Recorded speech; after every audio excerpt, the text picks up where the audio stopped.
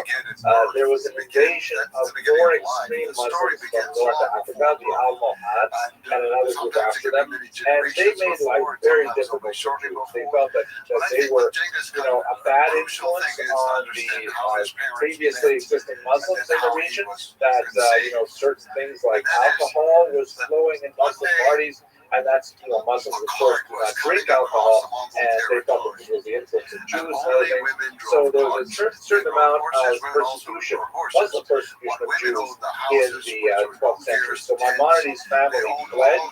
They stayed within the Muslim world, but they left Spain at this point, moved their way across North Africa, and eventually settled in Egypt, where Maimonides really attained great fame, first as a medical doctor and then later as a halakhist and a philosopher.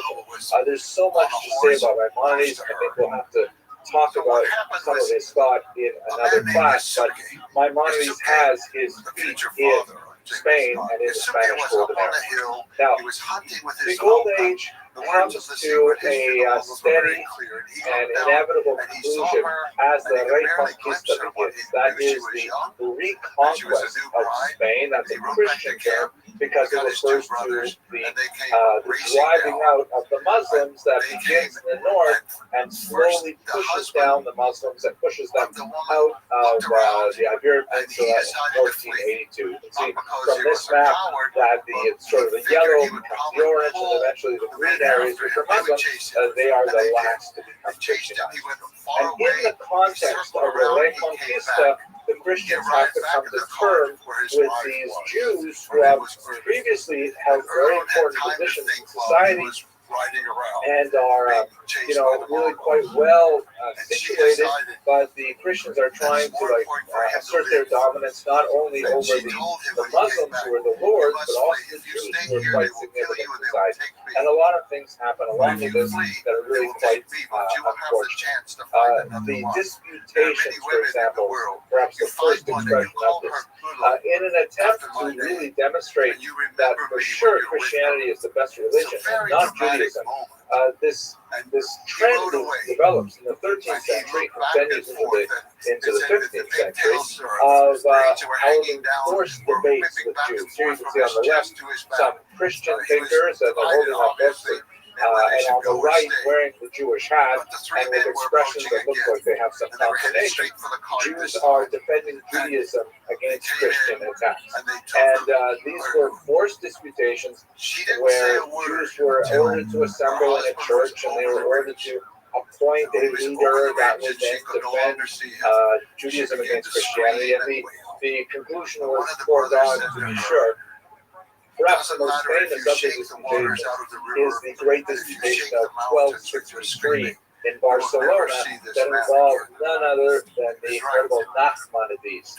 Not to be confused with Maimonides, who we discussed earlier.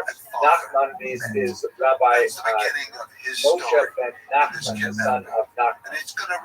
And he was, unlike the disputants, who was probably Christianity, typically a converted Jew to Christianity, whereas probably Christianity had a very superficial knowledge of Judaism. Rabbi Nachman was actually a tremendous genius and a very well-regarded commentator whose thought is studied even to the present day. We actually have a tremendous record of their dialogue, of their debate, because both the Christian side and Nachmanides published their version of it, and we can compare them and see where they interact and where they diverge. The debate obviously was won officially by public Christianity, but Nachmanides' performance was so admired by the King of Aragon that he gave him a huge pile of money, and he said to him, "Listen, that was a great debate, but you better hightail it right out of Spain right now." And so in his old age, Nachmanides had to flee Spain, really because he had done such a fantastic job in this particular debate. And he made his way to Israel, where at the end of his life, really, he started a new career and reestablished the Jewish community in Jerusalem in the late 13th century. When he arrived, he said they did not even have a minyan, a quorum of 10 men over the age of 13 in Jerusalem. small places. They had to like bring Jews in from the surrounding villages, but Nachmanides was able to restart that Jewish community. Phenomenal achievement. But it gives you a sense of the beginnings of the end of the golden age of Spain. Let me just take you a couple centuries further ahead right now. One second here, let's jump ahead, because we have to talk about the Inquisition. To understand the Inquisition, we really have to go back about 100 years before it was instituted in Spain, in the year 1391. In that year, there was a wave of pogroms that spread through northern Spain in particular, and many Jews were forcibly converted.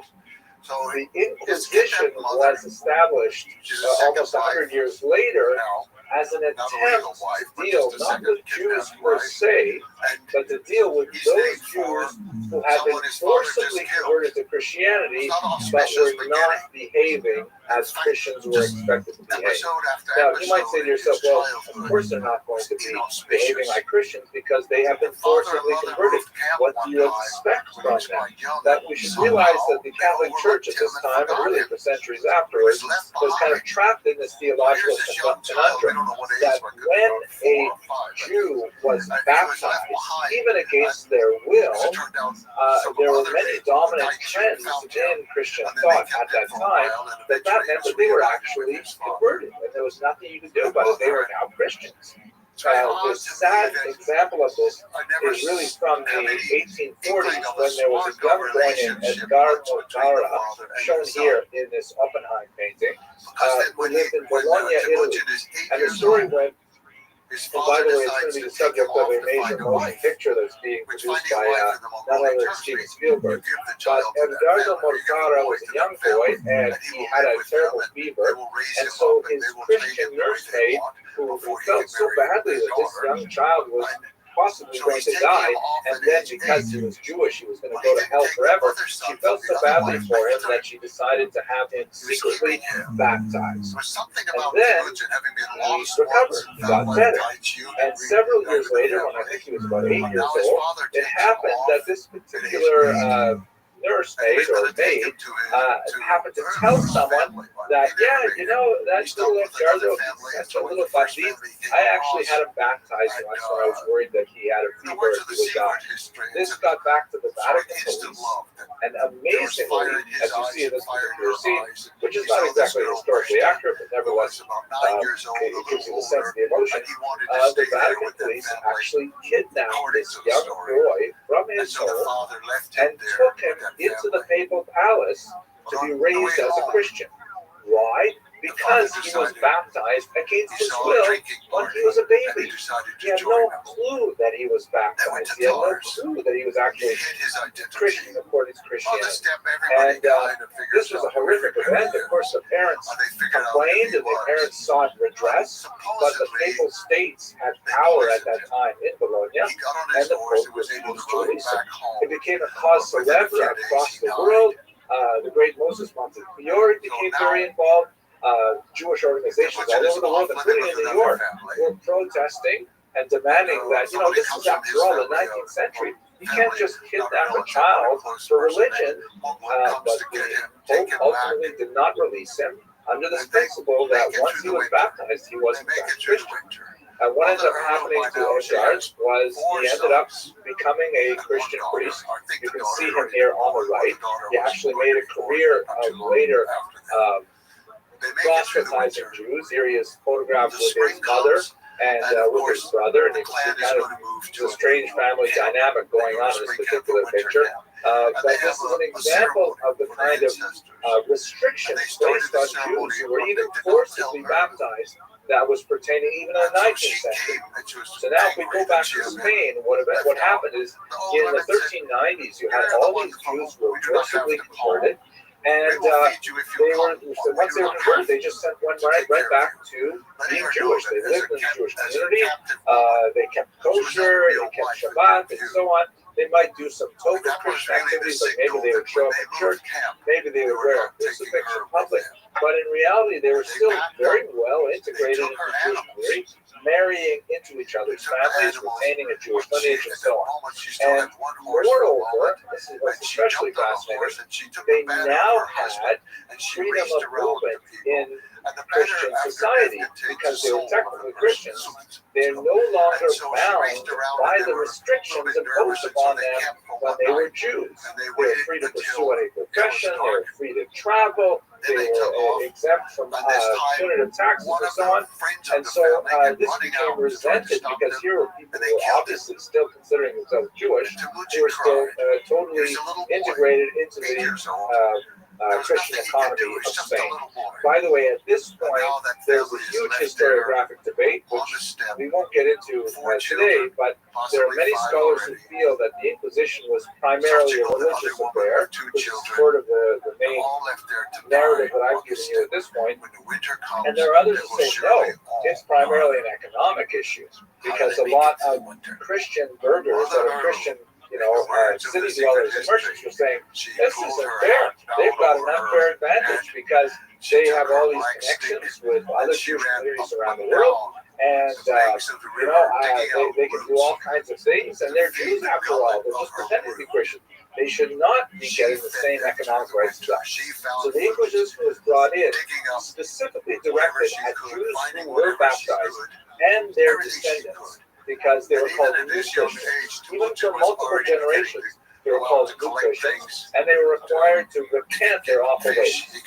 The Inquisition, which was established in 1478, was accompanied by torture, and there, as you can see in this horrible image here that shows this hand-crushing device where the victim was expected to stare at the cross and think upon his sins while these handles are turned and breaking the bones in the hand and so on.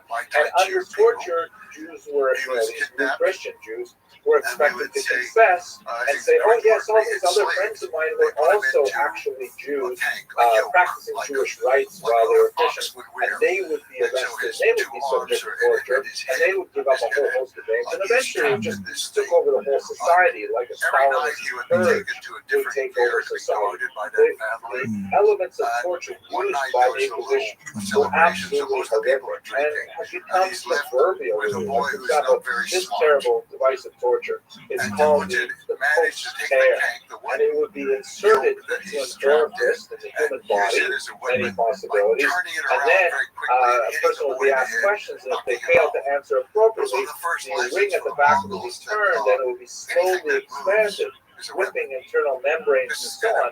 Absolutely horrific kind of torture. So the Spanish Inquisition, even though you have Monty Python, it was no joke at all. It was a horrific thing that really affected Spanish society on a very deep and elemental level.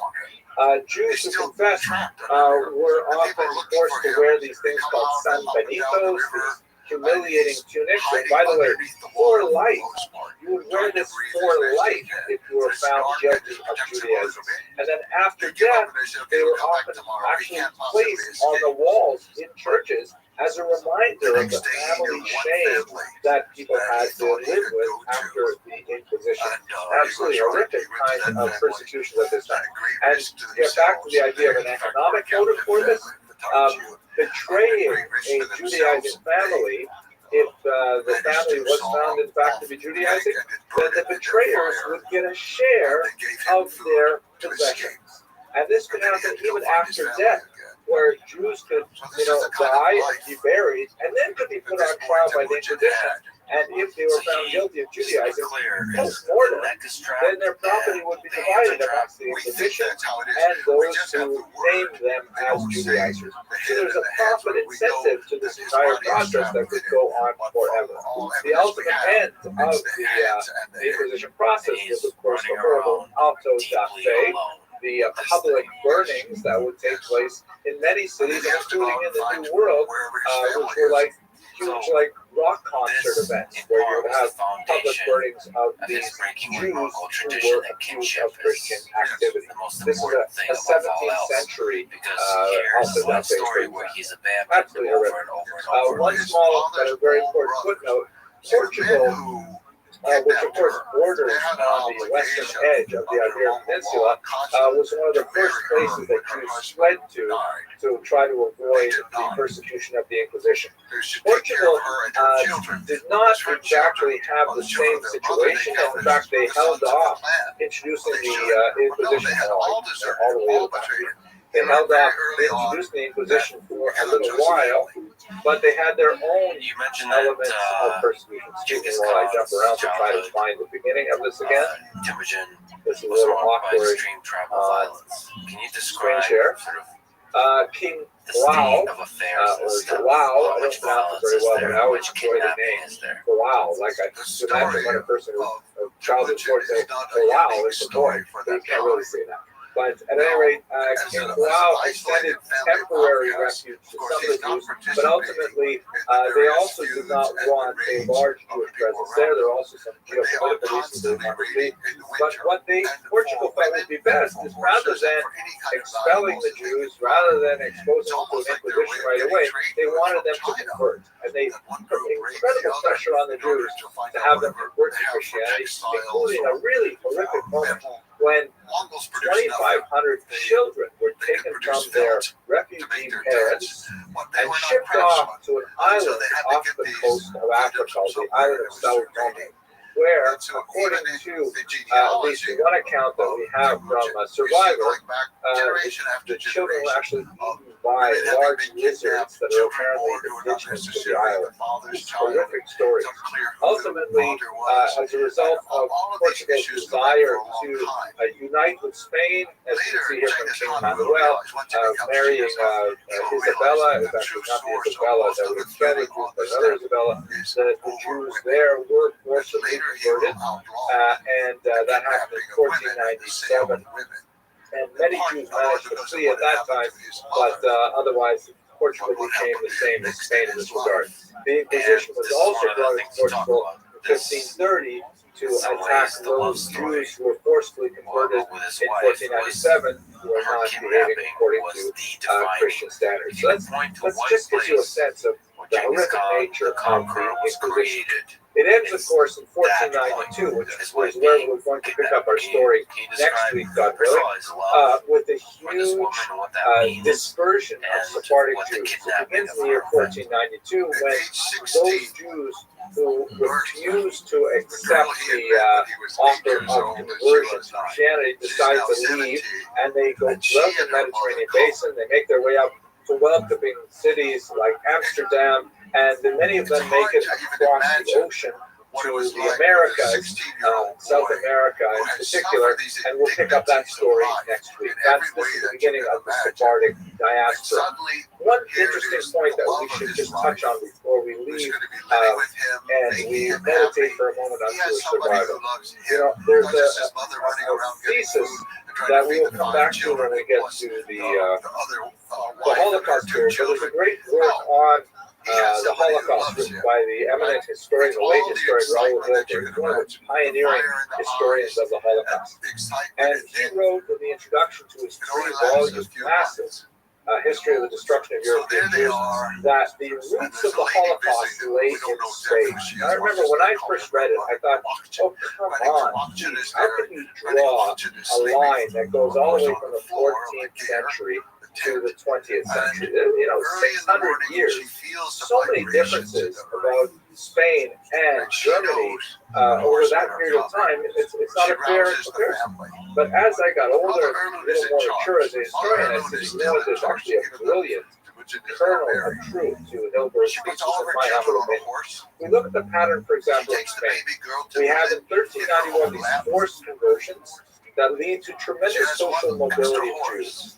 Then, about 75 years later, there's a lot of persecution of these so-called new Christians, these Christians who come from Jewish roots, who are able to move within those worlds of some validity, and that results in isolation and then ultimately expulsion of the Jewish community of Spain. If we take that and we look at Germany, we see in the 1800s, for different reasons, there are mass conversions. These are not forced conversions, but a lot of social pressure allows a lot of Jews who are assimilating anyways to simply decide to adopt baptism largely as a social ladder. Like the late poet Heinz said that baptism was his ticket to European culture.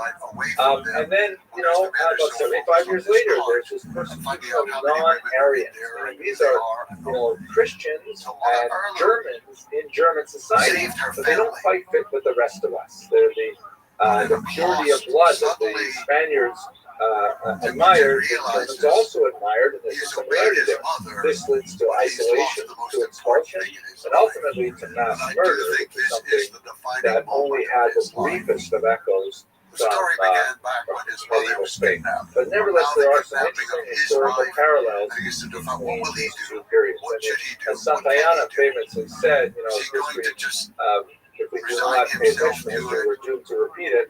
Others have said you may not have repetition in history, but you certainly do have rhyming in history. There are certain oscillations that seem to repeat themselves.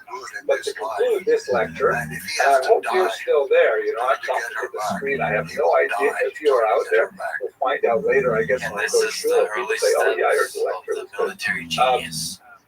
What is it about Spanish Jewry that allowed them to survive? As we saw, it's a great contrast to the experience of Ashkenazic Jewry in the Crusades. There was that one big flash moment where you either, convert or martyr yourself, and the Ashkenazim decided to martyr themselves with the three towns of Speyer, and that became kind of like a cultural motif. The Spanish Jews did not have that same luxury, because all of a sudden they got forcibly converted, right? In really kind of a silly way, holy water sprinkled on you, or some holy man walks by and says, now you're Christian.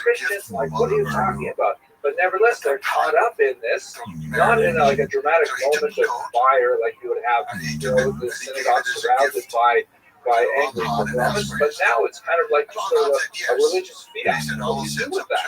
So the Sephardim developed ways to adapt to their new reality, their new identity, without sacrificing their Jewish identity. And let us remember the fierce attachment that Sephardim had to their culture, particularly as crypto Jews. We'll talk more about this perhaps next week. But, for example, circumcision was a certain giveaway that your children were Jewish, or you were a Judaizing family. So many crypto-Jewish women, wanting to retain their knowledge and identity as being Jews, but being unable to circumcise their children, often actually perform small surgical excisions on their shoulders to a little circle, just to remind themselves that we are Jewish, we are not able to circumcise our sons, but we will make this scar on our own bodies to remind us of this fact. Incredible dedication to Jewish continuity, although submerged in an entirely different environment. And here we are, 500 years after the expulsion from Spain, and these Sephardim still consider themselves, specifically Sephardim. They have retained their sub-identity within the large Jewish community 500 years after being expelled. I mean, that's amazing. I consider myself a Lithuanian Jew, barely, even though it's now been like 3 countries removed from Lithuania. And it was my own grandparents who fled Lithuania to come to Canada. And like, my children will consider themselves maybe distantly Lithuanian, but primarily American. And that sub-identity disappeared so quickly. How is it that Sephardim get so strongly attached to their identity 500 years later? It's an amazing thing. And I think it is a testament to Jewish survival. Okay, I basically come to the end of my lecture. I hope this works for you online. I think we had a much smaller crowd than we would have had without the virus. But at any rate, we're going to maintain continuity for the internet audience. And hopefully all of this will be over soon and we'll be able to get together as we usually do. I hope you have a fantastic week. The 2 boys meet, they become good friends playing on the ice. And so they're playing on the ice, and then very early on, I think when they're about 10 or 11 years old, they decide to make a pact. It's called becoming Anda. Anda is more than a friend. A friend is like in the language, and there are several different types of friendship, but Anda is a friendship that's beyond the friendship. I got it now. Great. I'm on mute. I'm asking everybody else to mute. And I'm be there forever. Okay. So listen, everyone, please make sure you are on mute because it will really disturb the experience for everyone else. If you are not, I have the How do we put it on mute? So you just sort of move your mouse along, and you'll see at the bottom left there's a little microphone there. And On my phone. On my phone. on your phone, it's star 6. On the ice, I will say, And then in now you're winter going time to it won't go put there. the clip. It could be Okay, great. up to 50 degrees. Okay, thank you. Try star 6. I will let everybody know that if I can't get people to mute, I may have to remove you from the class because it's like imagine in a regular bricks and mortar classroom if all of a sudden people are talking in the middle of class and everyone in the room can hear it at the same volume. It'd be really embarrassing. You hear the celestial sound that is unlike any Yes, I am hearing you, and I'd rather not. I'd rather just like be the able to angels speak. are So, singing. I know. Try again. So once there's one this relationship of Honda, Okay, then a couple years star later they swear it again. 6. But this time there's That like should the do older it. boys, and they have bows and arrows, and so they exchange Okay, arrows great. with I'm each other. seeing some new happening. Great. All right, let's get straight to the material. Okay, so the goal for today is to go over the 16th and 17th century. We're going to be looking at a pretty tumultuous period in Jewish history that begins with the Iberian diaspora. That is the period when the Jews are exiled from Spain and Portugal and make their way around the Mediterranean basin and all the way out to the New World. And then also we'll be looking at the tremendous transformations that resulted as Jews began to encounter, sometimes as Portuguese Jews like Christian status, the new technologies and ideas that were circulating in Europe. And actually, in many cases, they were really agents of change that pushed along a lot of the rush towards modernity after the discovery of the New World. We're going to look at a tremendous period of instability with the Khmelnytsky rebellion in the middle of the 17th century that was followed almost immediately by an episode of tremendous impact on the Jewish people, that is the false messiahship of Shabtai Tzvi. And then we'll wrap it up with some reflection on survival. That's the plan for tonight. The image that you're looking at is actually a classic piece of art by Ilya Repin. It is a representation of the Zaporizhian Cossacks writing a letter to the Ottoman Tsar.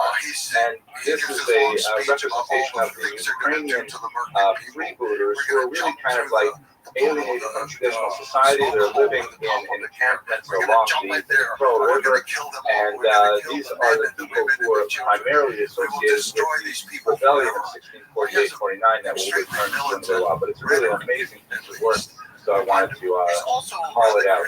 Let's go straight to the material. First of all, let's have a look at this map. I better find a good place to put my own face in this recording. Last time was just a little too small, I think. People complained they could not see my Shane Apana. You know, when I was a little boy, for a long time, I thought that my Hebrew name was Shane Apana. Every time we went to visit my grandmother, she would call me Shane Apana.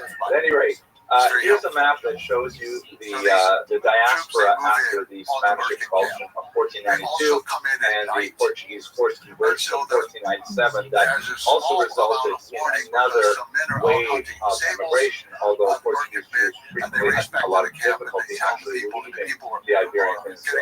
But as you can see, there's a huge wave to the most obvious locations, that is into the south of France, then southward towards the coast of North Africa, and many Jews made their way to Italy in particular. The reception that Jews received as they landed on those shores was often quite cruel. In some cases, including on the Italian peninsula, Jewish communities themselves actually turned away boatloads of refugees, arguing, incidentally, it occurs to me now, that they were likely carriers of plague and they could not make a home in their communities. Jews were often the prey of unscrupulous pirates who take their money and then literally leave them stranded on the coastline of some deserted place in North Africa, or even worse, simply murder them and throw them overboard. You also have Jews moving all the way out to Muslim territories, especially to Constantinople, which is here labeled in Spanish as Istanbul or Istanbul in modern English, where actually the Ottoman Sultan actually welcomed the Jews, saying that the Spaniards are giving up their greatest economic, intellectual, and creative resource, and openly mocked the Spanish king and queen for expelling them, and eagerly opened them up.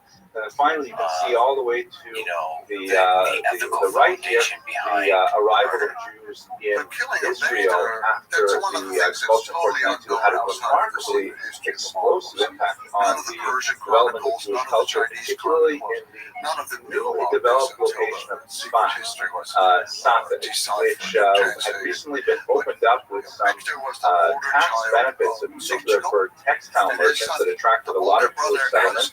And many of the early refugees from the Iberian Peninsula made their way to Safed, where there was a brief period of incredible spiritual creativity from really the 1520s to about the 1580s that resulted in some phenomenal works of Jewish literature and scholarship, such as much of the Kabbalah, the Arizal was composed in Safed, the Shulchan Aruch by Rabbi Rothschild, and many others. And if you look towards the left of the map, you see, of course, there are Jews who made their way to the Americas, which is quite fascinating. They actually decided to take the plunge and essentially follow Columbus and make their way over to the New World. And there are Jewish settlements in places like Recife from the 15th century. But let's move on. There's really so much to talk about in this class. I don't want to miss out on Okay, in terms of sources, I like to start these lectures with a discussion of sources, and I'm sorry that it does not lend itself as well here because we're going to be traversing quite a large period of history, but I want to point out two sources. One of them I'll talk about here. This is one of the earliest works of history, especially in the post-Iberian diaspora period. This is Samuel Usque's Consolation for the Tribulations of Israel, printed in Ferrara with the tremendous help of some of the most unusually powerful women of the age, Benita Abravano and Doña Gracia Mendez, who were very important women, who were actually the leaders of the Jewish world at a time when traditional rabbinic leadership had failed to stop the horrible occasion that happened this day. But what makes this a fascinating work is, first of all, it's written in Portuguese, which is not that common. It is actually, if I remember correctly, the first major literary work in Portuguese that is studied even to this day in Portuguese schools. And it's essentially a poetic treatment of Jewish history as a dialogue between several biblical characters. And it's like a massive kind of epic poem in which they go through all the periods of Jewish history and all the terrible things that happened, and they point out how there was really, so to speak, a silver lining to the cloud, that everything that happened really was for a reason, and it all worked out. And it makes sense, of course, that he's writing this. He himself was a refugee from Portugal and had suffered tremendously under the Inquisition, and he was attempting to literally console the Jewish people through a study of history, which I think is a very noble pursuit. You can see that the imagery on the actual cover is fascinating. It has a globe, which alludes to the spreading of the Jewish people, the diaspora willing or otherwise, and also the Latin banner on it says, in the Lord is my hope. Right? I hope in the Lord. Beautiful kind of thing. Okay, we'll come back to the other stories that I want to look at when we get a little further into this lecture. Now, let's move on. One of the other major things that's happening at this time is the Iberian diaspora, particularly in Amsterdam. The Netherlands was actually a fairly welcoming community for Jews, but you had this unusual phenomenon of the Portuguese Jews in particular. You'll recall that the Portuguese Jews were all forcibly converted under tremendously horrific circumstances. Their children were kidnapped, in many cases simply shipped off and never saw them again. They came to horrible ends on the deserted islands off the coast of West Africa. That they were persecuted horribly after the Inquisition came to Portugal in the 1530s. And many of them, for generations, were raised without any knowledge that, in fact, they were Jewish. It was dangerous, of course, to tell your child that you were actually Jewish, because that could trigger a whole series of persecutions for the family if they were to go around, speaking about their secret Jewish practices when they were supposed to be outwardly completely Christian. So it happened that Uriel da Costa was an unusual individual.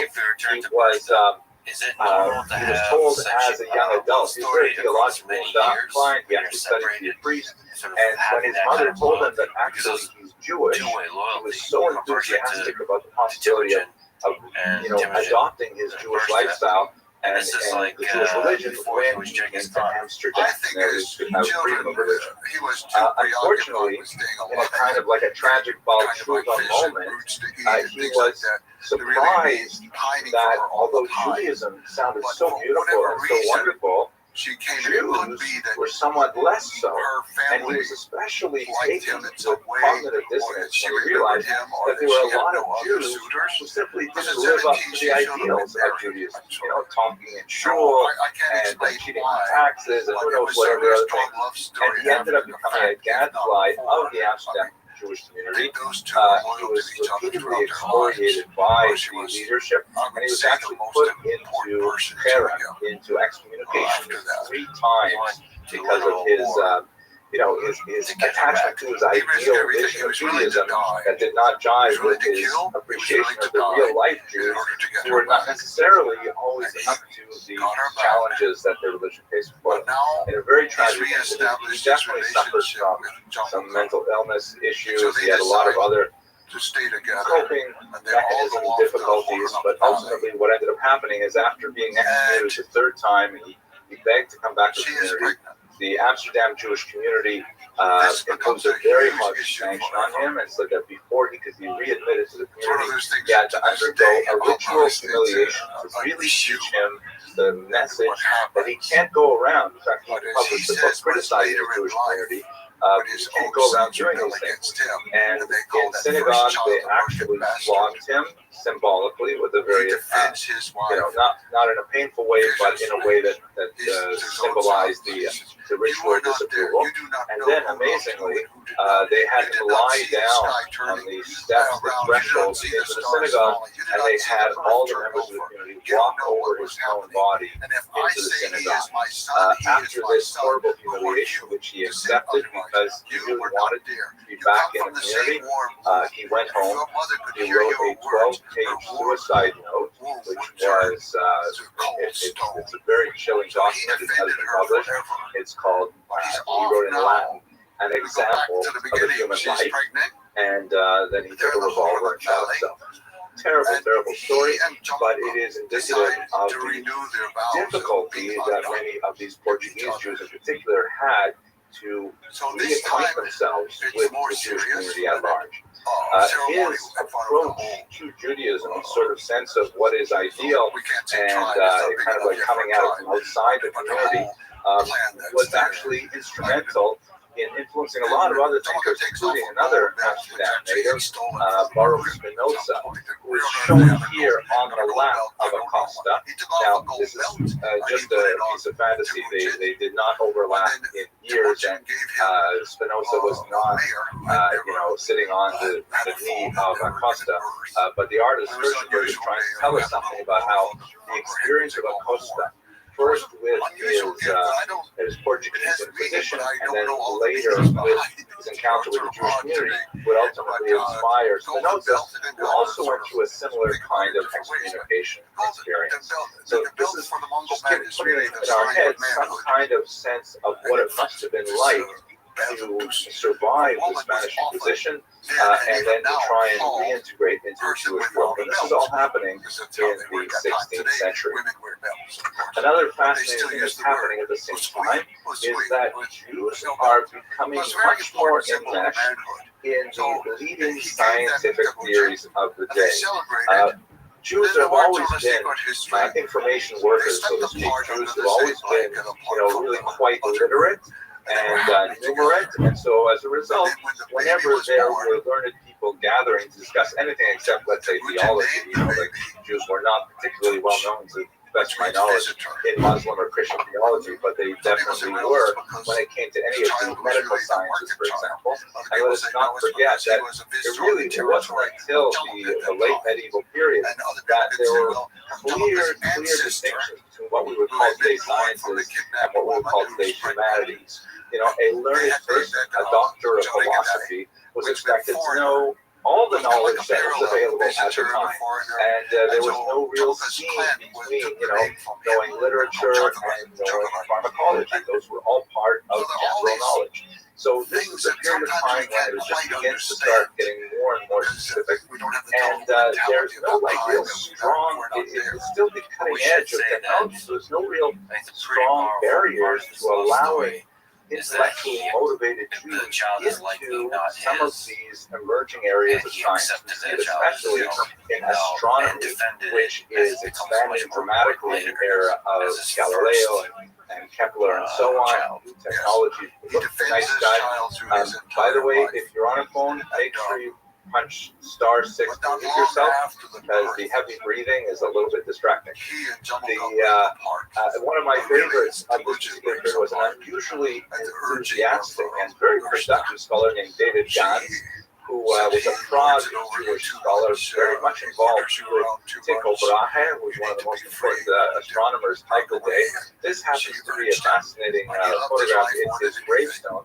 And you'll see here, if you zoom in, this is the first documented use of the Star of David as a Jewish symbol specifically in history. We tend to think of the Star of David as a very, very old Jewish symbol. It's really not. It's more of a modern, even 19th century symbol. Although things like the menorah, the Cohen hand, things like that are much older symbols. The six-pointed star, which has all kinds of interesting ramifications why it is so, was especially associated with some of Gans' thought. And you can just barely see at the top of the star, sitting on it, is the outline of a goose. And that's kind of like a pun because the name David Gans in German and in Yiddish is in fact goose. So it's kind of like a pun on his own name. He also was a historian. Wrote a very important work called Tzemach David, which is a more rabbinically oriented history of the world, which portrays the kind of emerging scientific consensus and emerging scientific enthusiasm that you see among the rabbis at this time. Where this reaches apogee, in my humble opinion, is this amazing book, which would only be written another 100 years later, but it's called Sefer Abrit HaShalem, which is still studied today. If you go to a regular Jewish bookstore, especially in the Hasidic neighborhood, this is like a science compendium. The translation of the title is the complete book of the covenant, and the author, Rav Horowitz, basically wanted to introduce the amazing world of science to Jewish readers. It's a fascinating, wonderful book to read. And it gets into all kinds of amazing historical sciences, of course, of the 18th and 17th century. So it's kind of funny to see that here in the 21st century, it's still avidly read, but nevertheless, it is kind of like one of those kosher introductions to sciences that we have at this time. So these kinds of things are developing in the post-Iberian experience. This is accelerated, of course, by the development of printing technology. Jews are early adopters of new technologies in general. There's a lot of reasons for this. Part of it is because economically we tend to live at the margins of traditional societies, right? For most of the medieval period, it was not wise for Jews to invest in real estate because Jews could and were expelled from countries with very little notice, and then there goes your investment completely. Jews were always involved in, well, we spoke a little bit last week about money lending, about financial pursuits, things like that. But, not every Jew is so well inclined towards those kinds of tasks. But various kinds of artisanry, like silversmithing, goldsmithing, was definitely very popular for Jews. Those are portable trades. Also, arts, because these are things that reside in the mind, things that they're very portable trades. So Jews were always very involved in music, poetry, Ashkenazim a little bit differently, but certainly Sephardim literature. So you begin to see Jews looking for new opportunities economically with regularity, and new technologies are always the way to find new economic models. So printing became something that Jews found really wonderful quite early on, and so you have a lot of great early Jewish books. Here's one that's specifically connected to the material that we've been discussing, the post-Nuremberg. This is the famous Ferrara Bible. I think I may have shown it to you in a different lecture, but just a closer look at it. This is a translation of the Bible into Spanish to make it possible for Jews who were unable to read in the Hebrew anymore because of the difficulties of the Inquisition. They had lost their Hebrew over several generations.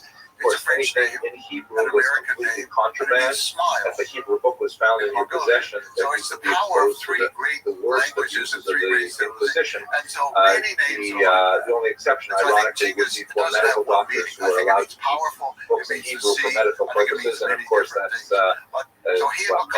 So here, have a look at this artwork. This is rather amazing, right? This is on the front cover, and it shows this boat with the mast broken, and it's clearly being driven by these heavy winds, blown by these angelic creatures, and there are these frightened sea monsters, and it's a very kind of like intimidating picture to put on the front of the Bible, but the idea is to say that the content of this book will guide us through the difficult seas ahead.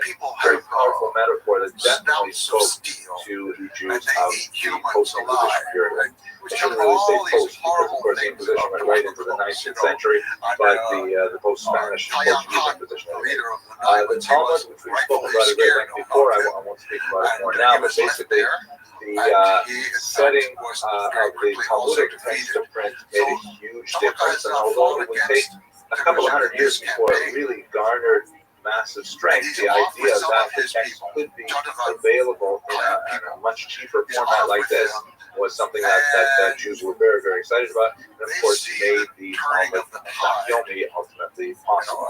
Not so much the Talmud possible, but the great Khan of the. All right, let me slow down a little bit because now we've got to talk about one of the most tumultuous moments in Jewish history, and that is the terrible Zerat Tachletat, with translation, the evil decree of 1648-49.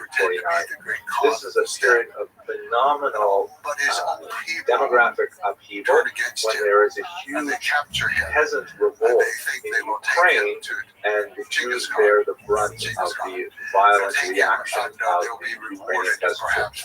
So let me give you a little bit of background here. So here's a map of the Polish-Lithuanian Commonwealth, which was actually the largest country in Europe at the time. In this particular map, we've got the modern countries laid out in borders there, but it really was one big dynastic union. The two principal factors are the Polish region and the Lithuanian region. And this was made up of a number of ethnicities.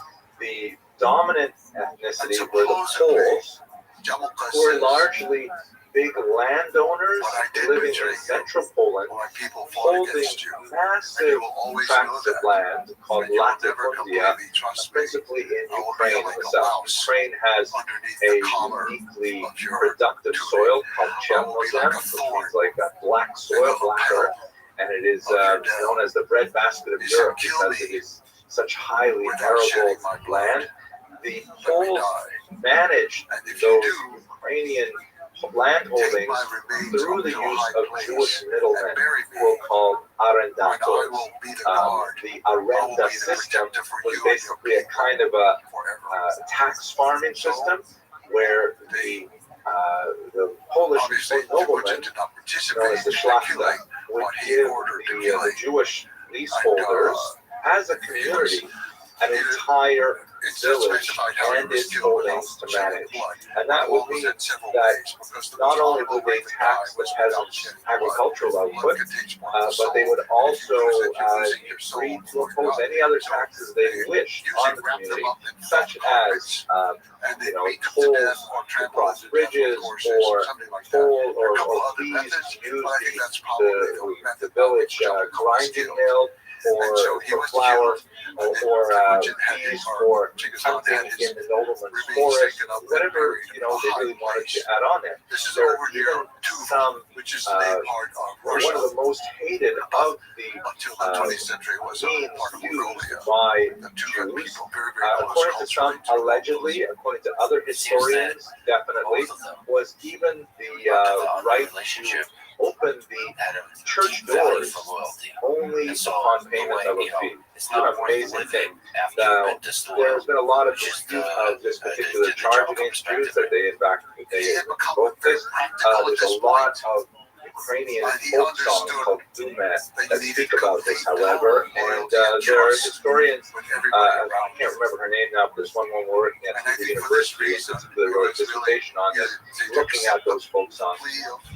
Even if it wasn't true, just the stories about it being true can certainly spark resentment. And let us not forget that the Ukrainians, their real object of resentment are the Poles, who are giving the Jews these privileges because they want the money. Remember how this tax farming situation works, right? The Polish landlord says to the Jews, okay, I think for my latifundia I should be able to get 100 zlotys, so that's what I'd like from you next year. The Jews go back and they tax the population to the tune of, let's say, 120 zlotys. And they give the nobleman 100 and they keep 20 for themselves. That's their fee for doing the taxation services. And the nobleman is basically happy to let them do whatever they want in order to collect those taxes. The nobleman wants the money.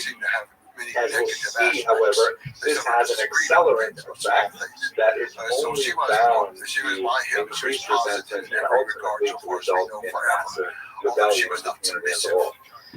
Now, before I forget this, I should also mention one other kind of important thing here. We should recall that Jews didn't live as individuals in much of the medieval period, just like virtually no one lived as an individual during this period. What do I mean by that? The society was organized in a corporate fashion, such that a person was born into a particular class or an estate in the feudal system, and that was basically it, with the exception of people who choose, like the Zaporizhian Cossacks that we'll talk about in a moment. Unless you choose to drop off the grid, you are fixed in your situation. You are a peasant, who I suppose you can join the church if you're male, or if you're female, I guess you can become a nun as well, but basically, that's the only way out. You're a peasant, that's your job, you gotta stick with it, you can't move up or down. And you are judged and held accountable within your entire community unit.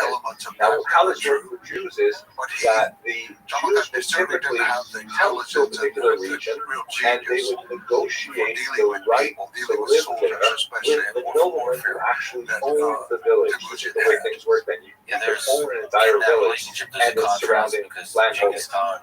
And they would call this Magdeburg Recht, by the way. The Magdeburg law, after a particular town in Germany where a lot of this was formulated. They would get a charter of rights, a list of privilege that they had, which could include, the right to build a wall around their community. Unlike much of our thinking with Western Europe in particular, the ghetto walls were actually, when they existed in Eastern Europe, they were built by the Jews themselves for their own protection, rather than being built to close them in. That would only happen later with the Holocaust. And they could say, the right to control various trades within a particular community, and the right to manage their own affairs by downward law, and they would have quite a few benefits that were really very amazing. I wish we had more time to talk about this, but one of the most phenomenal developments of the period is that by the 18th century, the early 18th century, a little bit of the 17th century, the Jews in He just didn't have Poland the and temperament, Lithuania I think, that was going to be actually helpful joined for all of Genghis their Khan's continued communities rise. together That in a is one of the massive powerful things state about within a state Genghis called the Khan's story Council is of he Four came from Lands. nothing. And this represented really a And he did, phenomenal from what achievement I of Jewish see and self-government, understand, where becomes they sort could of not corrupted only by the riches, govern their change, own existence fundamentally within a remain the given same. municipality, but they could Person actually does extend not have the value for consistency material of things. Talmudic He law changed and from the matured in Baltic various Sea ways to the over Black life, as Sea. we all It was do. amazing. We hope They we would do. meet a couple of But he times a never year, became principally in the city of avaricious in any Lublin, way. and He they was would never make greedy. laws He for was the never entire acquisitive. He Jewish kept the population. simple life. Phenomenal But achievement, part of the really. simple life for him Now, that no so one was that's allowed really to what would write happen about him. is Jews would No one was typically allowed come. to We make have his this likeness. happening They couldn't already paint in a the picture 12th of century him. and onward, They but couldn't make particularly in the 16th a century, statue of Jews him. moving No into the building Polish could be Lithuanian built dedicated to him. Commonwealth. No They palace, would get no Magdeburg tomb, Recht no to work in temple a of any particular sort. area, Not even and point one of of the death, but main the things that they simplest would do is they gravestone. would act as arrendators over the Ukrainian It's fascinating as population. a kid, like a Now, boy, the accelerant doesn't know effect the is world, that would if have the the Polish intelligence nobleman to demands understand 100 zloty how one corrupt year, that is. and he Like the sees moment that he gets the somebody money builds a without too much statue of difficulty, he you, says to himself, you know what, that's like a slippery slope towards becoming I don't have to not limit seeing myself the to world 100. clearly, Next not year I'll ask seeing for 110. The year after surrounding 120. yourself with And so the sycophants that Ukrainian don't tell peasantry you ends right, up the bearing information, more and more of not the being burden. able to And select the the Jews right are like people the to lead leading armies edge of or the to spear lead here, the who are territories that you who conquer. are taking the money It's to interesting give that to he the had Polish that landlords foresight and feeling the of pressure of the don't highly reward, resentful Ukrainian don't population as well, not worship. surprisingly. That's because that's a dangerous One road last to go down. detail, and I got to go to the next It's very slide. hard to explain how he We should recall that there are how some he got it. significant You're so religious easily scenes corrupted going by on here as power. well. The Jews, of course, are Jewish. The Ukrainians and are yet overwhelmingly he maintained Orthodox. this very And that's not fierce Orthodox like you attitude have Orthodox towards Jews as well. his It's a relationship technical was term with in the the people church. around It him. basically refers to the Eastern Church as a Mostly whole, in distinct his from the Roman private Catholic part Church. of the army. Among the distinctions are, for example, they can have a married clergy. There's some distinctions in the way that the church ceremony is run, the base language of the ceremonies and so on. But the Poles are, of course, Catholics. And so you had the Polish Catholic lords imposing their will through the Jews on the Ukrainian Orthodox population, and the Ukrainians resented all of the consequences. One last, though, important detail, and then we'll talk about the actual rebellion itself. One of the people couldn't take more notes. noxious elements of the Arenda system is something called propinatsia, which refers to the monopoly on the distillation and distribution and sale of alcohol, which the nobleman frequently gave to the Jewish community. So when you read in these stories about the Jewish innkeeper and Kretschmer and things like that, it's usually referring to the reality that Jews were given this right of propinatsia up until, of course, let's just leave it at that. It changes when we get to the 19th century, but in the 17th century, this was the situation. So if you were a Ukrainian peasant and you hard worked a day in the field and you wanted to go and have a drink of alcohol at the end of your hard day harvesting or whatever it is, you typically would not be able to make a bottle of moonshine yourself. That would be prohibited. And you couldn't go to the liquor store. You had to go to the Jewish inn to get your alcohol. Only the Jews, under the right of propinatsia, were given the authority to distribute and sell alcohol. So many of these inns were primarily for the purpose of serving alcohol. Moreover, Jews could sell this alcohol on credit. So you can imagine a Ukrainian peasant, hard work in the field, comes back, works, goes to have a few drinks, doesn't have any money on him right now because he's been, it's not harvest season or whatever, so he runs up a tab. The tab bears interest, and when the harvest season comes, he goes to settle up his bill. He sees he's got this massive, insurmountable bill in front of him, and there's a tremendous amount of resentment. As we discussed last week, everybody loves credit when they need it, but everybody hates it when they have to pay it back with interest. So the Jews were kind of like in a very precarious situation begins with what we would say are the partially the result of circumstances as a whole, because it's not like the Jews had a tremendous diversity of options. This happened to be a fairly attractive option as long as things remain stable, but it was set to a ratchet effect where things would become increasingly and increasingly unmanageable, and ultimately result in this present explosion that happened in the 17th century. The explosion was led by this man here. So this earlier history you may have just seen the his name genealogy spelled is CHMEIL. But it's also in there Something because like Bonatar, they call it like Bonatar that. the Fool. That's just the Polish spelling. The He's pronunciation cast out is because definitely he's just so Bogdan Khmelnytsky, and this is the transliterated his version father of is Ukrainian. undetermined who he As I was. mentioned earlier, He kidnapped a young high woman. he She has the led child a who group becomes of ancestor to these him. Cossacks. A The confusing term mess, Cossack but or I tend to think Kozake it's probably in Ukrainian accurate. There's a lot of good refers information. to By the multiple time you different get groups, to the but life in of this Teluchin, particular context, we the know 17th these century English refers to pages because Ukrainian that person, peasants who were typically was there, impoverished sleeping in the same and camp with the had people. just dropped out of society. They ran away from their police holdings for various reasons, and they ended up creating these freebooter kind of cowboy-like settlements on the inaccessible rapids of the Dnipro River south of Kiev. And from there, they engage in a lot of sort of bigotry. In Ukrainian culture, they have the kind of image of like Robin Hood. They go out, they rescue Ukrainian children who were taken as slaves by the Ottomans. They go and they raid Polish villages and they beat the Jews and things like that. The idea is that they were like sort of like the free will spirit, freedom-loving Ukrainians.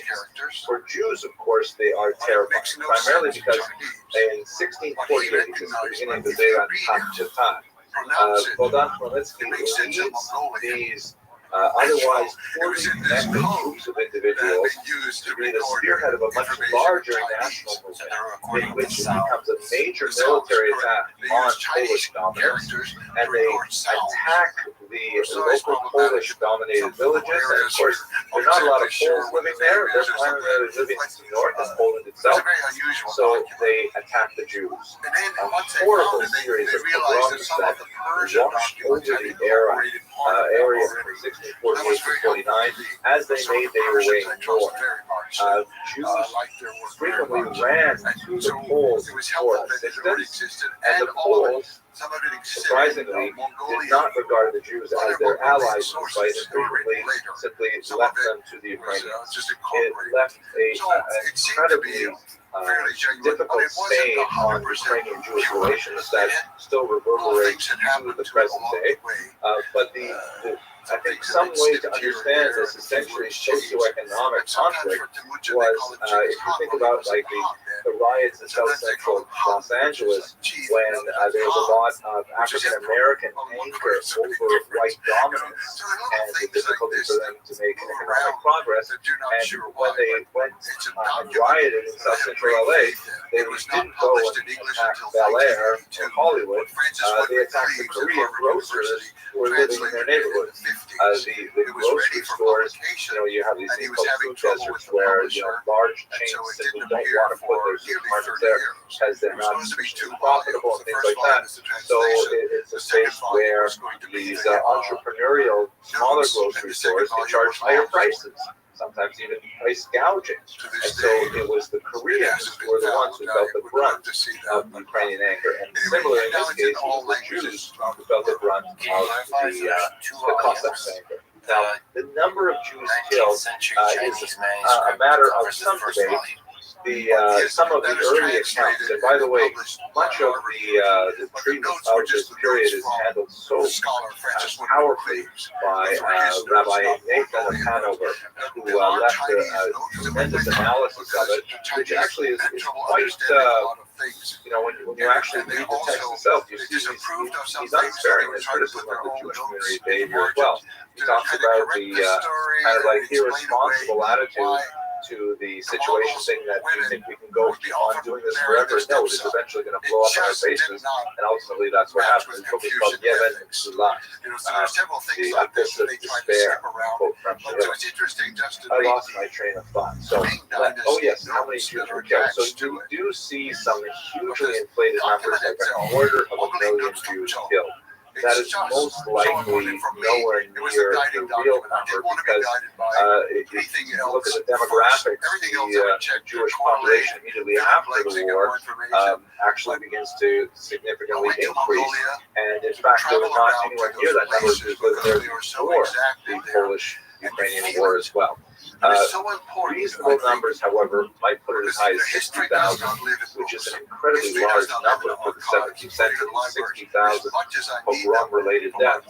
You know, we're dead in our sensitivities because we lived after the most bloody century of all time, the century that had the Holocaust and numerous other genocides as well. That 60,000 doesn't sound like such an amazing number, but was really a phenomenally difficult number, especially afterwards. One last detail here, and I want to just pay attention to another source. One of the references we have, it's not a large one, but it's a significant one. A woman named Nicola Kamel, living nearby in Germany. She refers to this period in her memoirs, in which she describes how refugees from Jewish Ukraine would make their way westward to Germany, and her family actually took in some of those refugees, like my grandparents themselves, took in orphans from the Holocaust to be raised with their own children. So Bertha Pappenheim, who is shown here, she is actually a very famous woman. She was a German woman who led the anti-slavery movement at the turn of the 20th century into the 1920s. Amazing thing about her.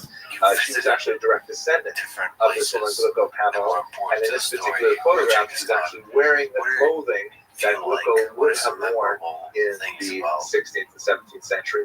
So Glucko is a fascinating source because essentially what she did was, at the age of about 75 or so, if I remember correctly, she was kind of depressed. Her second husband had passed away, and she got through so much challenges in her life with bankruptcies, marital heartbreak, and so on. Her children convinced her to start keeping a journal. She ended up writing 70 little tiny notebooks that eventually made up an amazing journal, a very thick description of what it was like to be a Jewish woman at the end of the 17th century. And it recently just came out in a new edition. I haven't read it yet, but I'm really looking forward to it. It is an amazing book because we have very little confidence that not only among Jewish women, but among any women of the 17th century. And I'll just tell you one quick thing about it. It's amazing because what she thinks of as being totally normal for her to do would, make any feminist proud, in the sense that she's like so involved in international business and in local affairs and in politics, and it's just like, well, that's what we gotta do. There's no like kind of sense that women are like shoved aside and not allowed to be involved in this. She was deep up to her elbows in all kinds of amazing things. Really a great book worth reading. So let us continue. That's how I learned it. It was so the sort of last major story of the 17th century. You can see that it's a tumultuous century, right? There's all kinds of exciting new things happening with new science, new technologies, and new ideas circulating, but at the same time, there's a lot of these medieval upheavals, peasant rebellions, and so on. And the darkest moment is one associated with this man, Shabbatai Tzvi. He was an unusual young man who, some of the early historians looking at Shabbatai Tzvi regarded him as a Rasha, as a very wicked person who intentionally deceived the Jewish people, claiming he was Messiah, only to later betray them. More modern scholarship, beginning with the great Gershom Sholem, who wrote a very important biography of Shabbatai Tzvi, recognized that he probably suffered from something like, I'm not a psychologist, but something like bipolar disorder or depressive disorder, like that. please be sure to push *6 so that your line is muted. And he was originally a very well-regarded young man in his community in Smyrna. He was actually a hot, sought-after prospect for shidduchim. He had a very fine singing voice. He was a great talent. Studied quite a bit, for example, of Kabbalah.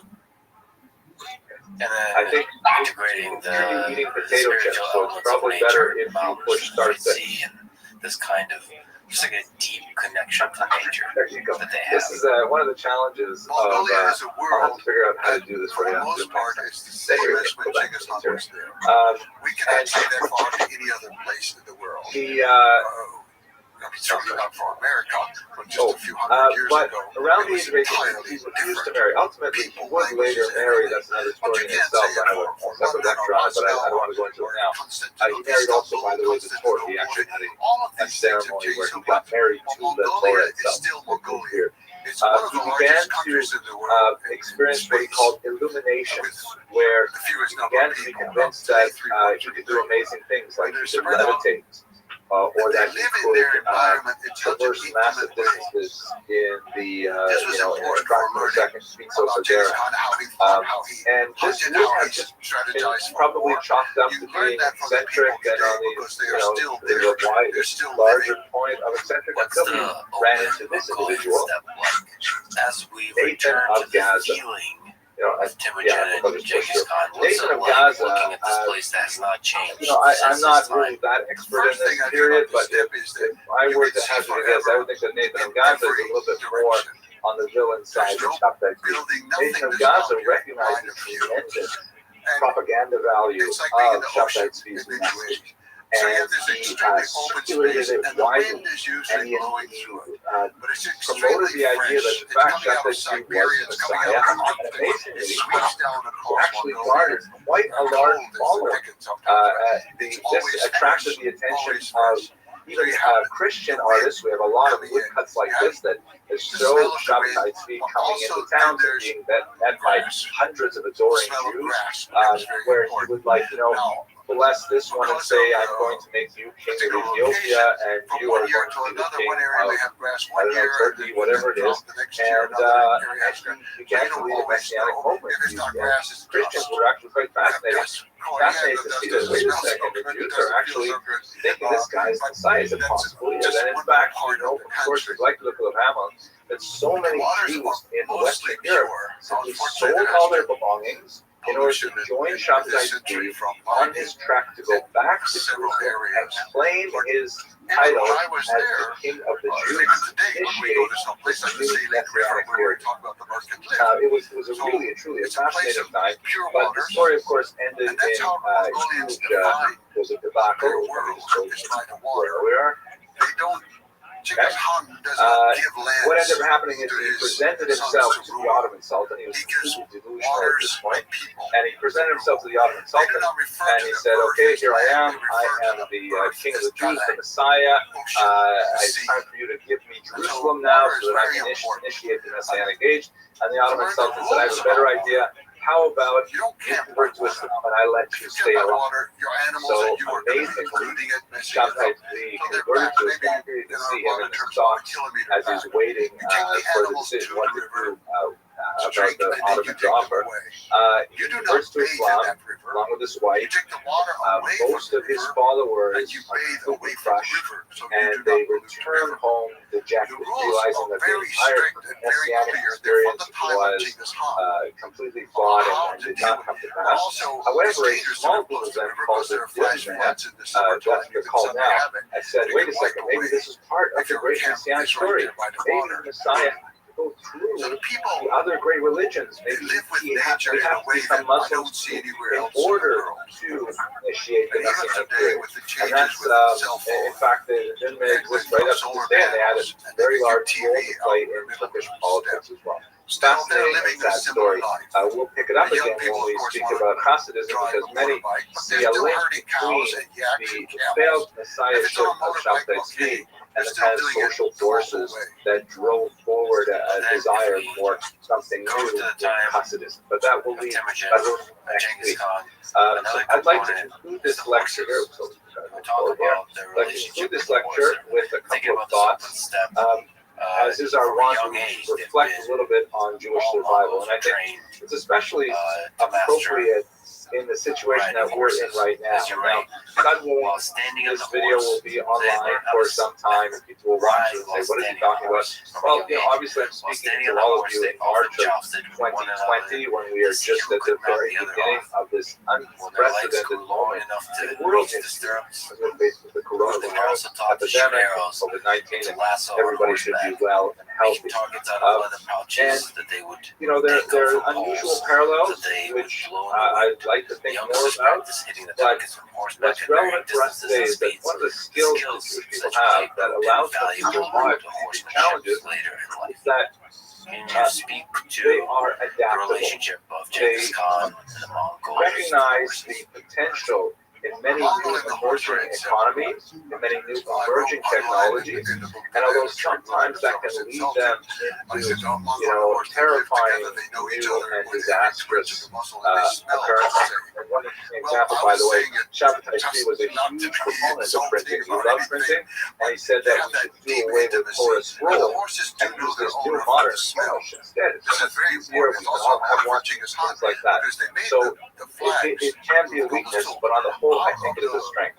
With that, I want to conclude with one last note. If you are interested in hearing more about that specific line of argument, in a few minutes I'm going to be participating in a new venture that is spearheaded by Rabbis David Bashevkin and Pardo, and it's on this website, ou.org/OU-Live. They're putting together an online forum that will discuss such issues while we're all kind of sheltering in place like this. Okay, I want to thank you very much for joining me tonight. I'm sorry that it has to be virtual in this way, but I hope you found the lecture useful, and you all stay safe and healthy, and I look forward to seeing you. Thank you very much. Well, you said this color was brown. What color is this? We're going to end the meeting now. Okay. Thanks very much. Take care. It's just amazing. I mean, they have words based on sort of how smooth the coloring is, and the variation in the texture, and all the different. Today in English, sometimes you can put them together. We say like yellow, brown. Nice to see you all. I'm glad that you're able to join me for a quick discussion of an important period in Jewish history. I really hope that everyone on the line is doing well, and your loved ones as well. This is a tense and difficult time for all of us, and I just hope that you should all have a refuah shalema and should stay away from any of the untoward and negative effects of this current public health situation. In today's lecture, what I'd like to do is to kind of orient us geographically and chronologically within Eastern Europe for the first part of the class, speaking specifically about the Russian Empire, which was a major center of Jewish population.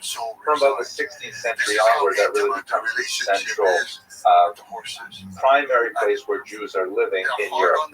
And then once we talk a little bit about the political and social realities of that time, I want to look in greater detail at this remarkable reform movement known as Hasidism. What exactly was Hasidism? How did it start? What were the major features of Hasidism and so on? Placing that within the historiographic context as how scholars have tried to understand Hasidism over the years. And then I'd like to speak about the reaction of the Misnagdim, the so-called opponents of Hasidism, that is, the traditionalists who viewed this kind of new revival of Judaism with considerable skepticism, to say the least, and talk about the rather intense disputes that erupted in the late 18th and early 19th century between the Misnagdim and the Hasidim. And then finally, let's look at the Haskalah, which is yet another movement that emerges primarily from Germany and has an extremely influential impact not only on the conflict between the Hasidim and the Misnagdim, but really on the unfolding of Jewish history as a whole throughout the 19th and 20th centuries. And that's going to basically take us over the course of the lecture. I hope you'll find it useful. Let's get started right away. So let me just make sure I'm putting this off first page. Okay, so as I briefly mentioned a minute ago, Hasidism is really the first modern religious reform movement in Judaism. I know it might seem ironic to refer to Hasidim as reformers, because we tend to associate the reform movement with a much more liberal wing of Jewish religious thought, which is much more in tune with accommodating the societal norms and adaptation to non-Jewish culture and things like that. These are generally antithetical to much of Hasidic thought, although, as we shall see, Hasidism is really quite a diverse phenomenon, and there are Hasidic movements which are much more open to outside society than others, but in general, Hasidism tends to be a much more insular movement, a much more inward-looking movement, viewing the outside world as something toxic and so on in general. Actually, right about now, the outside world is kind of toxic, so we should keep it that way, or at least until we get past this threatening curve. At any rate, it is a movement that began in the 18th century and injected a phenomenal amount of religious fervor and energy into a rather desiccated Judaism that had become really, bogged down in a lot of intellectual casuistry and a lot of public mental gymnastics, and many felt that Judaism had really lost the kind of joie de vivre that had so distinguished it in other periods of history. They felt that it had become really an intellectual movement that was so focused on the meritocracy of those intellectual superstars that the common person really had no way of accessing the deep reservoirs of spirituality that were locked within Judaism. Hasidism really strove to unlock those things, to make them available to the common person, and to a large degree they succeeded. So we're going to study that particular moment. But let us begin first with a discussion of the Hasidic, the historiography on Hasidism. And I'm going to outline three basic trends that have occurred over the last 150 odd years of historiography that will give us a sense of how historians have looked to this movement and have tried to place it within its larger context. So one of the first and greatest of the encyclopedic historians is the incomparable Heinrich Gretz, who wrote the first multi-volume massive encyclopedia history of the Jews that goes all the way from the biblical period right up until the 19th century. He's actually a very important historical figure in his own right. I'm going to speak about him a little bit more when we get to the modern period, but he had a decidedly negative approach to Hasidism. He viewed Hasidism as a renewal of kind of a Jewish superstition, that it was overwhelmingly negatively influenced by Kabbalah, which he felt was also part of the larger history of Jewish superstition. He felt that Hasidim were credulous peasants who simply didn't know much about the beauty of Talmudic traditional Judaism, and they went in for following charismatic snake oil salesmen and other types of local leaders. And he generally had a very negative view of Hasidism as a whole. Hasidism, as I will show you in just a moment, God willing, is primarily an Eastern European phenomenon. You see it happening in the 18th century, primarily in Poland, in Ukraine, to a certain degree in Lithuania, but primarily in the southern regions. And Gretz was much more oriented towards the West. He was much more oriented, although he had roots in Eastern Europe, he was oriented towards the modernizing movements that were associated with the West, specifically the Haskalah that we'll come back to in about 30 minutes. And so he looked down on the Hasidim in general, and he viewed it as kind of like, the embarrassing country bumpkin relatives that we sophisticated Jews have. So he definitely had a very negative approach to Hasidism overall. This is contrasted with another great encyclopedic historian, the phenomenal Shimon Dubno, who also, like Gretz, wrote a massive multi-volume history of the Jews, and Dubno was much more involved in the actual day-to-day life of Eastern European Jews. He's about half a century ahead of Gretz in terms of the progress of historiography, and Dubno viewed Hasidism as an authentic expression of Jewish folk culture. Rather than looking down on it from a rather intellectual, sort of rarefied position, he viewed it more like an anthropologist would, saying that Hasidism was, an extremely creative and innovative new way in which Jews were expressing their Jewish identity, and it should be celebrated. And he actually, spoke in much more positive terms about Hasidus. He did not necessarily downplay some of the prejudice, superstitious elements that Retz had used to deride the Hasidim, but he did view the Hasidim as something that was intrinsically authentic. Kind of like it was something that actually came from the people. It was not some kind of crazy thing that was faddish or latched on to them. And so he valorized the Hasidim in a much more significant way than his predecessors. And we come sort of full circle when we start looking at the work of Martin Buber, who is not really a historian, more of a philosopher, a literary scholar. But with Buber, you begin to have a new appreciation of Hasidic thought. Again, like Goodnow and Retz, primarily looking from the outside in. You don't have really famous, well-trained Hasidic historians in this early period.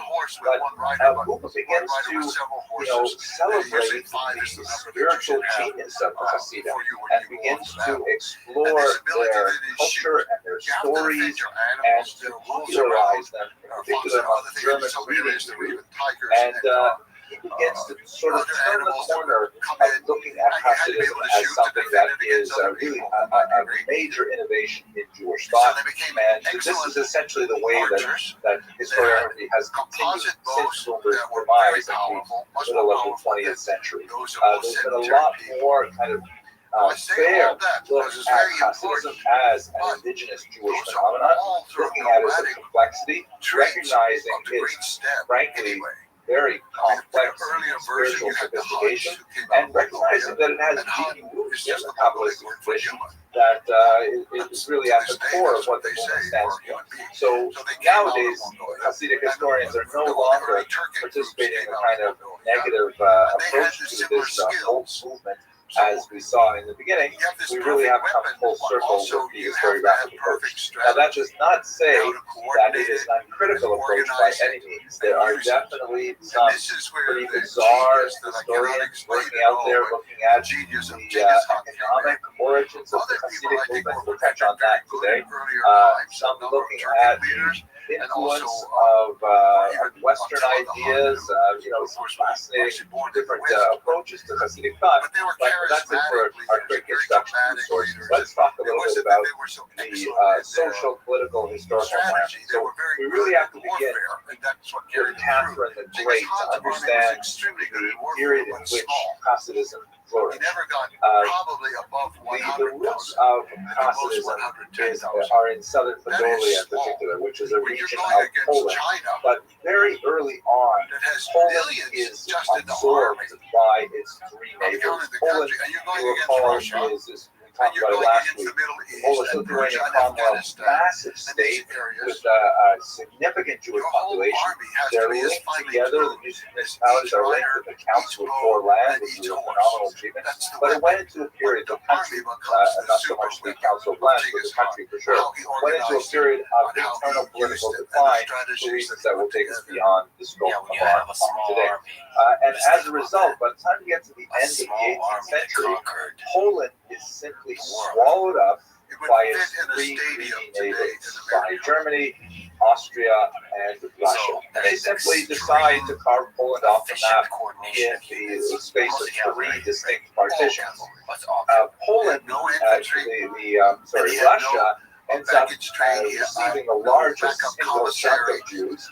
And this is quite ironic because prior to the partition of the late 18th century, Russia was actually closed to Jews. There was an incident that occurred in the late 15th century in which a member of the Tsar's royal family actually converted to Judaism, ostensibly under the influence of a Jewish doctor who was treating the royal family. And so ever since that time, the Russian Tsars have declared Russia closed to Jewish settlements completely. And then all of a sudden, under Catherine the Great, shown here, by taking over Poland, she inherited this massive Jewish population that were concentrated on her new western borderlands. Here's a map of those western borderlands, in particular the region known as the Pale of Settlement. So Catherine II had to deal with a conundrum. On the one hand, there were elements in Russian society that said, oh my gosh, we can't have all these Jews, you have to do something about this. You have to like kick them out, you have to like expel them, you have to convert them, you have to do something with them. And on the other hand, there were certain commercial elements who saying, wait a second, the Jews are actually very useful in our international trade. They have many connections in other countries. They have common language. They have common legal systems that they can use amongst each other. Maybe we should think about this carefully. Catherine II herself was not Russian ethnicity either. She was actually German or Prussian, actually. And she was very much enamored of a lot of the Enlightenment thinking that was coming out of the West, and she was inclined to view the Jews with a certain amount of charity. And so she adopted a compromise position, which said essentially Jews will not be allowed into the old territories of Russia, where they have been excluded since the 1470s. Some minor exceptions were made for Jewish doctors, very successful Jewish businessmen and so on, but for the most part, Jews had to stay outside of Russia, but they could remain within the Polish territories that had been conquered. This defined the so-called Pale of Settlement for Jews. Now, the term Pale of Settlement sounds rather bizarre. It's kind of like an old or archaic English usage. In Russian, it's simply the region of settlement. The pale, like, you have this expression to go beyond the pale, like go beyond the border. So it's the borderland that Jews were allowed to live in. You can see in this map that it constitutes basically the entire yellow area, and Jews were also allowed into the Kingdom of Poland, which was also under Russian control at that time as well. So there were certain islands within the Pale of Settlement that Jews were not allowed to settle in. For example, the city of Kiev was closed to Jews, although in 1917 there were an estimated 60,000 Jews living there illegally anyways. And once you went to the far north, half of Latvia and Estonia were outside of the Pale of Settlement as well. But nevertheless, although this would become very crowded and there would be a lot of anti-Semitic legislation and restrictive legislation piled on the Jews at the end of the 19th century, at the end of the 18th century, when the Pale of Settlement was set up, much of the 19th century, it was actually not so bad. Jews within the Pale Settlement had fixed rights. They could, for example, hold municipal office. They could vote in municipal elections.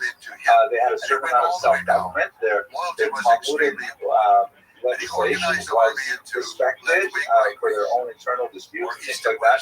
And in many ways, it was not such a bad thing, especially in the beginning of the 19th century. It turned much worse under Nicholas I, which is what we're going to turn to next. But nevertheless, that's how you get so many Jews concentrated in this one swath of territory, primarily under Tsar Catherine II and her successors. I will look here at one successor in particular, and this is one of the most notorious evil tsars of Russian history, Tsar Nicholas I, who came to power when his father was assassinated in a failed rebellion, and he took a very harsh view towards governing the country as a whole. In particular, he viewed the Jews as an indigestible mass that were incompatible with the views of unifying the Russian population under the principles of autocracy, orthodoxy, and Russian people with something called narodnost, peopleness. He really wanted Russia to be more like a monolithic ethnic state, particularly in European Russia, less so when you move out towards the Central Asian areas and things like that. But in European Russia, although this is like an almost an impossibility when you realize the fact that there's so many nationalities living in the Russian Empire, not only Russians and related Slavic peoples like the Poles and the Belarusians and the that he was but trained also, to people around him. people who are And they knew they were Catholics, going to be punished. It's not like like the these countries Lithuanians, for are example, general also the black Poles, is executed lots by of laws. tiny minorities Genghis like Khan knows every Armenians, general that's going to like try Roma, and of course like if the they Jews. retreat, And Tsar Nicholas I really wanted to try and get a handle on that, and he wanted to try and make everybody sort of like, if not actually assimilate to the Russian norm, he wanted them all to recognize, hey, this is Russia, the Russian country. Russians are the titular nationality, and every other nationality has to really recognize that central ethnic fact. So to this end, he imposed a lot of decrees that were really quite awful for the Jewish people. I'm going to focus on two of them in particular to give you a sense of the historical background to the rise of the Hasidic movement. The first is the imposition of the Cantonist decree in 1837. This was an absolutely horrific decree that Tsar Nicholas I imposed. Basically, in the Russian Empire, conscription to the Russian army was a 25-year term. We're not talking about like modern conscription in modern nation states where it's like 2 years, 3 years. We're talking about 25 years of army service. So that means that for most Russian families, it was typically like second sons who didn't want to become priests would say, okay, you know what, I'm not going to get any land, and I don't see much point being an industrial worker, so you know what, I'm going to be a soldier. And that would be a career, and it would be a reasonable career. So Jews historically, not just in Russia, but really much of Europe, have typically avoided conscription by paying a double tax. This was to be amenable not only to the Jewish community, but typically to the governments as well, because the Jews were viewed typically as foreigners. It's true, living on indigenous soil for 1,000 years, but nevertheless somehow not of the country. And in fact, in Russia, right up until 1917, a Jew who held a Russian passport would say it would say, foreigner. The Jew could have been there for 20, 30 generations, but nevertheless they were not a native citizen. So the Tsar Nicholas I, he said, okay, we have to end this because the army is one of the greatest assimilatory institutions we have here in Russia. So starting right now, we are not going to allow the Jews to exempt themselves by a double payment. Jews must support the conscription at the same rate as all Russian young men must. And furthermore, since the age of conscription was 18, and it was, by the time a young man is 18, he's really, formed a lot of his opinions in life, and he may be married, he may have children, all kinds of things like that. He's really, an adult in every sense of the word. Nicholas I backed off the minimum legal age of conscription to the age 12. And what would happen is Jewish children would be taken at age 12 and placed in 6 years of formal re-education centers, schools, called cantons. And from there, then they would move through their 25 years military service. It was a devastating decree that Jews could no longer exempt themselves from this. And in fact, the children would be taken at a very young age with the explicit purpose of assimilating them to Nicholas I's version of Russianness, Christianity, and so on. But it gets much worse. We should remember that the Russian government was not a very efficient government in any way. It was not highly organized. It was overwhelmingly bureaucratic, rife with corruption, and they simply didn't have the mechanism to regulate this kind of demand. So typically, they would not be very particular about the age of the children, and secondly, they weren't able to keep track of the children. They didn't have detailed birth statistics to even determine, who was of the right age in any particular location. By the way, this is something that pertained right up until World War I. There were Jews who were conscripted into the army. My own grandfather, he left Russia in 1905 because of the war with Japan. He did not want to get impressed in the service, and so he ended up moving to Canada, where he became a very unsuccessful farmer before he became a more successful drug dealer. At any rate,